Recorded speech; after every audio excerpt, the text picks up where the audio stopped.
graduated and worked in photography for a good many years, 15, 16 years.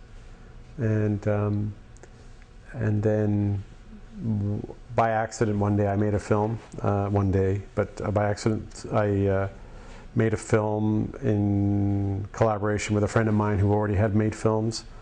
And it was a documentary in the ex-Soviet Union, and I never intended to make films, but I enjoyed making this film so much with my friend Laura Mulvey that I decided to try and make another one because it was so much fun.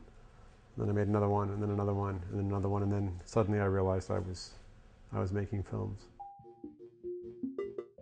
Again, I never really understood why I was doing anything, and I still don't understand it, but one can retrospectively see that my whole work in film has been a kind of reduction of the material to try and understand the material itself. So in the early days I was making films that could be said in the language of the time to be deconstructing the cinematic history or the cinematic experience, but I think I only did that because that's what everyone else was doing, and it just seemed like the right thing to do.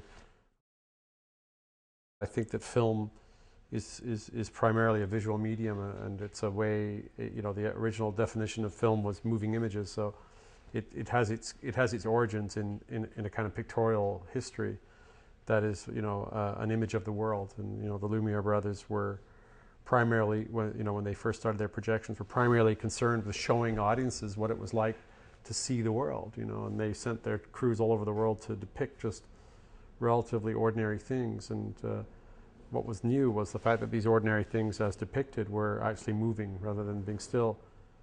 Slowly it accrues the syntax of the theater, and narratives are attached to it, and then it becomes projected plays.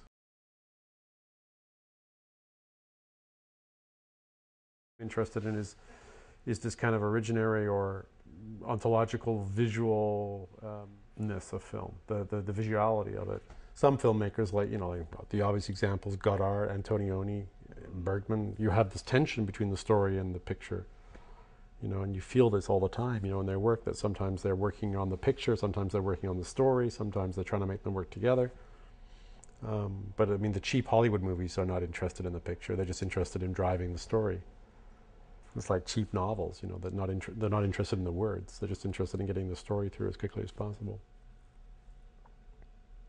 Painting has to depict time and movement without actually moving or without actually spending time. I mean, that's one of the great ambitions of all pictures that don't move, is to how to depict movement, how to depict all sorts of things or sound or motion. So all the great arts have had to kind of incorporate movement in order to and transform it in order to show it.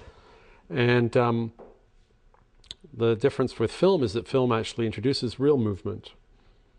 And so you could argue that for that reason alone it isn't a picture, because a picture is a composition, and a composition by definition is something that can't move. So one is dealing here with a bit of a contradiction. A picture that moves is in fact an oxymoron. So, but I do think that film nevertheless has a kind of strong relationship to the pictorial space. It was, after all, the beginning moving photographs still, so that 24 frames a second or 18 frames a second as it was originally.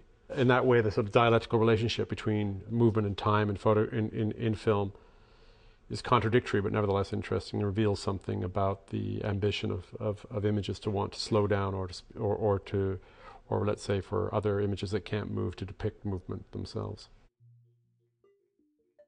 I take pictures a lot. That's how it happens. I go around with my camera, or I see something, I photograph it. I bring it back, look at it, pin it up on the wall, think about it for a few months. If I'm lucky, I might think of something to do with it. It's really intuitive. I really feel strongly that I work in an intuitive way in relationship to the subject matter. Sometimes I have some ideas of trying out experiments with the camera. And combine that with a location that I found interesting and see what happens. I don't look for locations. I never look for things. I never look for I mean, I know it sounds really glib, but they find me. I never look for anything. That never really works, looking for something, for me anyway. I'm usually on my, in London, I'm on my bicycle and I see something, and then I come back and look at it again. That's basically it. It's a simple. I think it's really very simple like that. So what I was saying, when I look for a location, it never works. Like I don't, like what should I look for? I don't have anything in my mind to look for. I don't have any idea to look for. That's what they do in the movies, isn't it? They have a story, and then they go and look for the locations to fit the story. But I don't have a story, so I can't. I've got nothing to look for. I don't know if a building can express time. I guess the interesting thing about some buildings, particularly modernist buildings, is the way in which they propose a kind of movement through them, which has a kind of temporal aspect, that they imagine a spectator or a viewer or an inhabitant that moves through them in a particular kind of way. And then there's a kind of transformation and changing of the perspectival space, which has a kind of temporal quality, I suppose. But strictly speaking, buildings don't move, so they can't express time. Because I'm interested in how things look upside down. So one day I just turned my video camera upside down, and I was walking down the street, and then when I came back and looked at all that, I saw the shadows upside down. I thought, that works. Well, that's interesting.